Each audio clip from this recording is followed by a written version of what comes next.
your latest album, Six, in June last year. It was your first album in 15 years. After almost a year, how could you define this album? Look, I would never, I would never ever release anything that I wasn't excited about, you know. We had a lot of music over the last 10 or 15 years, but to do an album, I always feel like albums are albums in your music that you put out to the world. A lot of people put them out, they don't care, but for me, I've always thought of it, hopefully it'll be here long after we're gone, you know, and it's always to me, it's one of those things where I always think if we don't have something to say, not only lyrically, but melodically and as a guitar player, and I don't want to release anything. So I was excited about it. You know, I didn't expect this reaction, to be honest with you.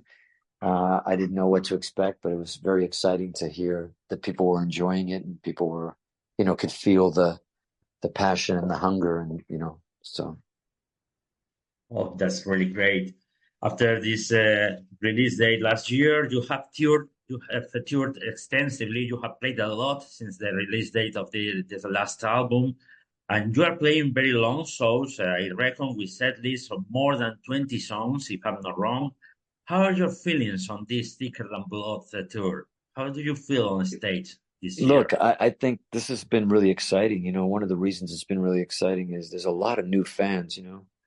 I always ask the audience how many people are seeing Extreme for the first time, and sometimes the hands are like 50, 60, 70%, and as well as some younger crowd as well. And I think normally when a band tours a new album, the fans just want to hear the old stuff, you know. But Mhm. in this case, people were asking for newer stuff and play the new stuff, and so we're playing half of the album, 6 songs off the album, which is a lot, you know, for a band to do. And believe me, if we could play longer than 2 hours, we would. But the venues don't let us play longer than 2 hours. So, but we enjoy it. The crowd, you know, we have a great relationship with the audience, and at the end of the day, that's where Extreme is the strongest, is on stage, I believe. You know? Okay. So, what can your fans expect from the concerts, the shows you will play here in Spain next June, next month? What can the fans expect of these Listen, shows? like I said, you can love Extreme, you can hate Extreme, you can like Extreme a little bit, you know, but I think one of the things that if you do see the band live, I think you will always respect the band live, because I think we give it everything we have, and emotionally, physically, and we've been doing that since we were 18 years old, 17 years old. And I think that's the one thing, the comments we always get, it's like, man, I saw you guys in 92 or 91, 94, and either the band is the same or it's even better because we're older and playing and singing a little bit better. So that's where we live. I think that's where Extreme is always the strongest, you know. So I think I'm hoping everybody will at least be entertained and enjoy the show. All right. In Madrid, you will play a sold-out concert with the Richie Kotzen, a musician you know very well. What do you expect from that particular show? Well, I was with Richie yesterday. I Really? was with Richie yesterday. We were just he was cutting a vocal on one of my ideas. I asked him if he would sing on something, and because I think he's one of the best sounding singers, man. I know he's a good guitar player, but I think his singing, it might be even better than his guitar playing, you know. And but listen, we love doing shows with Richie. We've done shows with Richie before. I think he's so talented. It's great to do shows with Richie, but at the same time, it's like he's too good. You know, I don't like him going on before me. It makes me work harder. I have to work harder whenever Richie plays before me. Mhm. And those ideas are for an upcoming solo album or something like that? I'm always just writing, and it could be for Extreme, it could be for anything. You know, sometimes I just write, and I was just like, man, you know, I called Richie, I said, "Are you around? I'd love to hear your voice on this track." And I went to his house, and yeah, we don't know. Who knows, man? It was I'm always kind of doing stuff with different people, and sometimes it might turn into a new project, or might turn into something, I don't know, maybe it's a super group, I don't know, who knows. That might be great. And apart from Madrid, you will play a very important gig in a festival, Rock Imperium Festival in Cartagena in Spain. It will be June the 19th.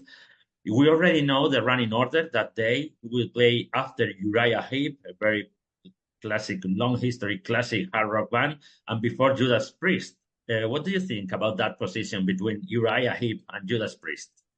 Well, if you told the 12-year-old Nuno that one day you're going to be in between Judas Priest and Uriah Heep, I would have told you there's no fucking way. I mean he's got not only they're heavy, man, but they're legends, you know. And Judas Priest is one of my favorites.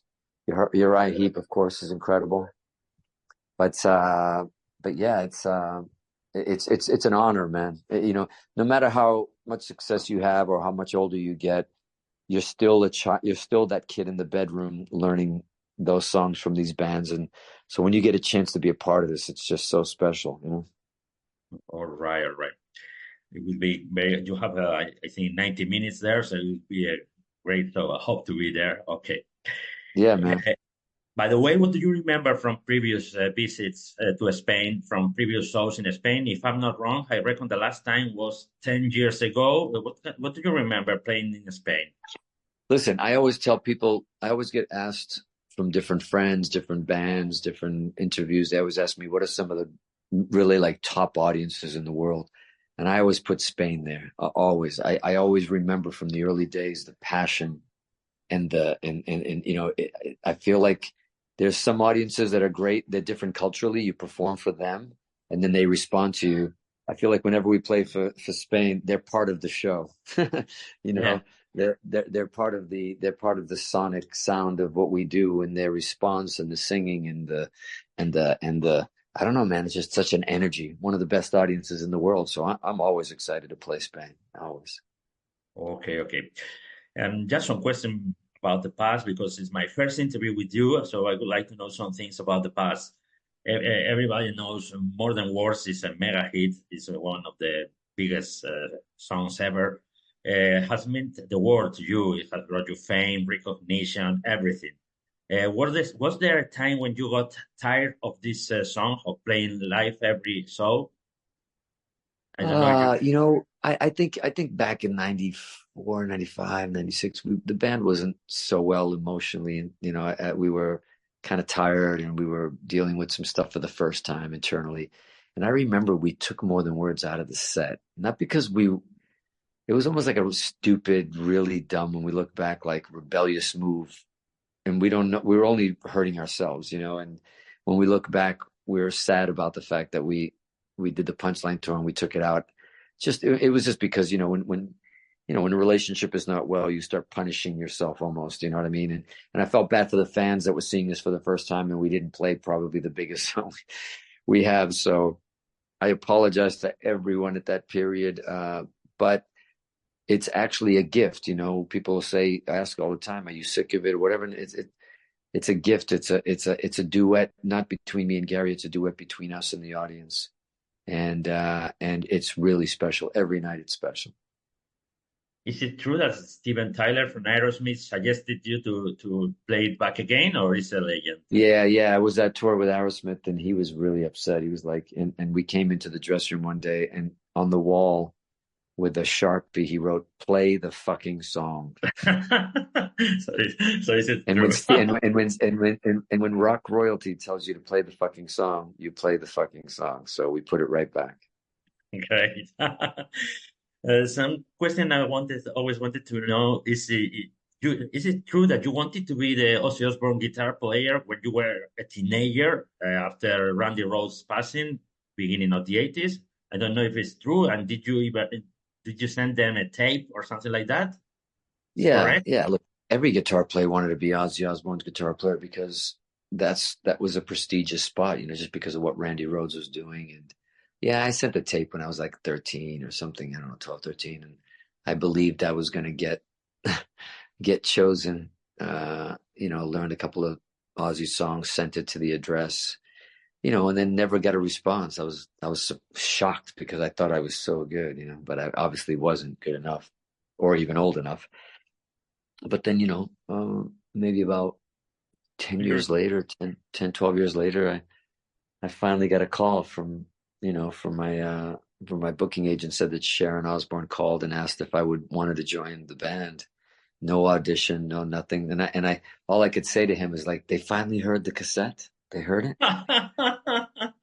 And he said, what cassette? I'm like, never mind, never mind. Do you remember what songs you played in that Oh yeah, cassette? I played Crazy Train and I Don't Know. All right.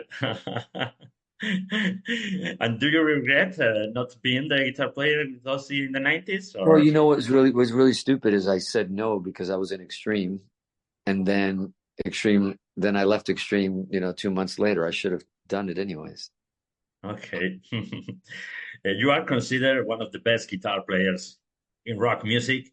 You have seen and even played with many of the royalty of the guitar players. But for you, I reckon Eddie Van Halen will always be the best. What was your relationship with Eddie? Well, I didn't have much of a super super personal relationship. I think it was a friendly relationship, but more like a peer. You know what I mean? A guitar player relationship where people meet a lot of their heroes, and sometimes it doesn't go very well. But he was always, for some reason, he was always very. First time I ever met him, and I walked into a rehearsal space where he was rehearsing with Van Halen, and he came over, gave me a big hug, a big kiss on the lips. I was like, I had never. That was the best kiss from a man I've ever had in my entire life, and I haven't washed my lips since then. But he was so welcoming and so, I don't know, just really warm to me. Sometimes I hear that that's not always the case with him.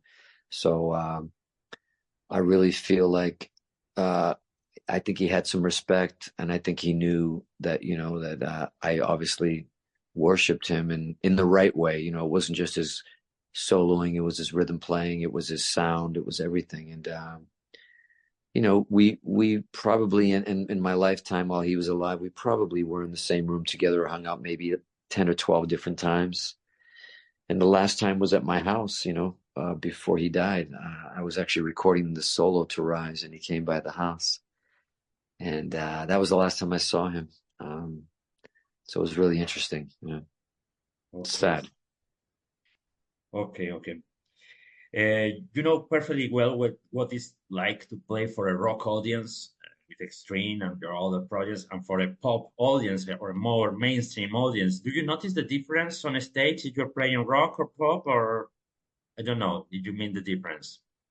No, listen, to be honest with you, it never changes. I always look at the stage as the stage. It doesn't, we played clubs back in the day when there was three people in there, and we always performed like it was Madison Square Garden. We play for 30,000, it's the same way. We play for 200. We play for, to me, but preferably my favorite audiences are like large clubs or theater size audiences. Those are my favorite because it's just big enough and it's just small enough to feel something and to hear them and to touch them. Sometimes when you get into the bigger, most people, they want to play arenas, they want to play stadiums and all that stuff. And that's fun too, because it's big. But my favorite has always been the more intimate shows, the sweaty shows, the stuff that really feels rock and roll to me. Hmm. Okay. Um, just can you hear me? Yes. All right. Yep. Okay, just a couple of questions just to finish the interview about the current situation. I think I have a doubt, personally, a doubt about the artificial intelligence. I don't know what will it suppose for the music. What do you think about people using the artificial intelligence for songwriting or something like that?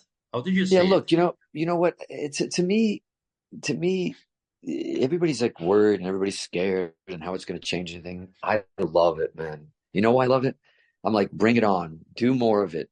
Because what that does, the people who do that and use it and think they can emulate emotion and the bigger to me rock and roll is going to get. Because rock and roll, if you notice, look at all the technology that's happened since the 1930s. Everything from telephones to television to cell phones to computers to, synthesize everything else. What has changed in the guitar? Nothing. Zero. What has changed in the drum set? Nothing. What has changed in the bass guitar? Nothing. A microphone. Rock and roll to me is always there because it's broken. It's not artificial. It's not perfect. It's all the imperfections is what makes us shine. It's the danger of it. There's nothing AI can do all you want to write lyrics, to write a song, to do whatever, even record, to do whatever. But it's always going to sound sterilized, even when they try, because even if they tried to sound like, let's say, I don't know, Led Zeppelin. Led Zeppelin didn't even sound like Led Zeppelin every night. Like sometimes they were great, sometimes they were sloppy, sometimes it was amazing. And that's the danger. And that's the thing of rock and roll that you will never be able to capture with AI. I don't give a fuck how much they're going to try. And to me, where rock and roll is back to a little bit more underground these days. You could see just with the Extreme album, fuck Extreme. It didn't even matter that it was Extreme. You could see with just doing an album, people were just thanking us. Thank you for a rock album. Like, thank you just for some rock and roll. That's how starved and famine that we have. So to me, the more sterilized pop music, which it's always kind of been already for the last 10, 20 years anyways, it's been very sterilized and very auto-tuned and very all that. The bigger rock and roll is going to be. So to me, it's like sometimes I feel like Keanu Reeves in The Matrix. Bring the rock and roll. It will always outdo any technology or anything that anybody throws at it. Because you know why? Getting in front of an audience AI will never be able to step on stage and replicate what we do at any given second or moment, what we say, the sweat, the love, the passion, the audience. That relationship is untouchable by AI, period. Great, great. And talking about the same, what do you think of those bands playing with a lot of pre-recorded tracks, even not only choirs or background music, even main vocals or even nowadays Yeah, instruments? I think there's a balance there. Like, I don't mind people I think it's always been okay to me to hear things live that a band cannot do. Like, for instance, if it's a 4-piece band and they're like, you know what? We don't have a keyboard player. We want to hear some keyboard. Like, I'll sit down. I've sat down and I play Midnight Express with a playback or Bumblebee with a little click track or something like that. I don't mind seeing that. I don't even mind, to be honest with you, if they don't have background singers, at least you're hearing the BVs, at least it's pre-recorded. Where it goes wrong for me is when you fake it. What goes wrong for me is when your singer is singer, but it's not really there. He's faking it. Or I'm playing guitar and I'm faking my guitar solos. That's, to me, is crossing a line. I think there's a balance in this. There's got to be a respect there for the audience that if they're coming to pay to see you perform, no problem with doing, having sound effects, keyboards, even guitars. I don't even mind somebody, hey, you want to have rhythm guitars and there's no rhythm guitar play? Go for it. Because at least the audience knows that's pre-recorded. Mm-hmm. That's okay to me. But when you're actually pretending or you're fooling them or you're faking them, then I think, come on, guys, then why are you even on stage? Why are you charging money? Why are you doing that? So I think the idea of faking something is the part that bothers me. Okay. And just the last one, now with your recent experience releasing the sixth album last year, nowadays with the platforms, many bands are even releasing singles, not albums, because think that it has no sense releasing an album nowadays because the physical sales are not so good. What do you think? Has it sense keep on releasing records nowadays with your previous experience? Yeah, man, I think, like I said, there's something, don't release music if it doesn't mean something to you. Just don't do it. In the last 15 years, do you know how much money Extreme could have made releasing an album every year, getting an advance on an album, touring that album? And I've never done anything for money in my entire life. Of course, if I'm starving to death, I will work for money. But my point is I've been very blessed I've always believed that if you're going to do art, you have to do it for the art and the selfishness that you have of sharing something with it. And if you do it like that, I believe you will survive, and I believe you will make money, and I believe you will feed yourself, and you're going to be okay. If you start doing it for the money in touring and for publishing, the audience is going to feel that. They're going to recognize it. The press is going to recognize it. So I think it's one of those things where you got to do what you love to do first. If you don't do it for the love of it, don't do it, especially in art. I know we all have to pay our bills and feed our kids and do all that stuff. And I know many of us are doing jobs that we hate, absolutely hate, because we have to. We have to eat. We have to feed our families. And I respect that and I admire that. But when it comes to art, if you can, I'd rather sleep, on the floor and not have a bed than release something that I'm embarrassed about or I don't believe is real, because that's going to define you. That's going to define you as a person, as a writer, as a performer, and, as an artist. And like I said, art will be here long after we're gone. And to me, it's whatever legacy and whatever you want to leave. That's your choice, There will be a new Extreme record soon. Well, the word "soon" is kind of a tough word, but In a couple of absolutely, years. In a couple of no, but years. absolutely. I have a lot of ideas, and I think we realized on this album as well, we needed this album to show us and say, like, can we still do this? Do we have something to say? Do we have something to offer? And I think the answer is yes. I think we also saw from this kind of new audience and new people that we're performing to, that they're saying yes, we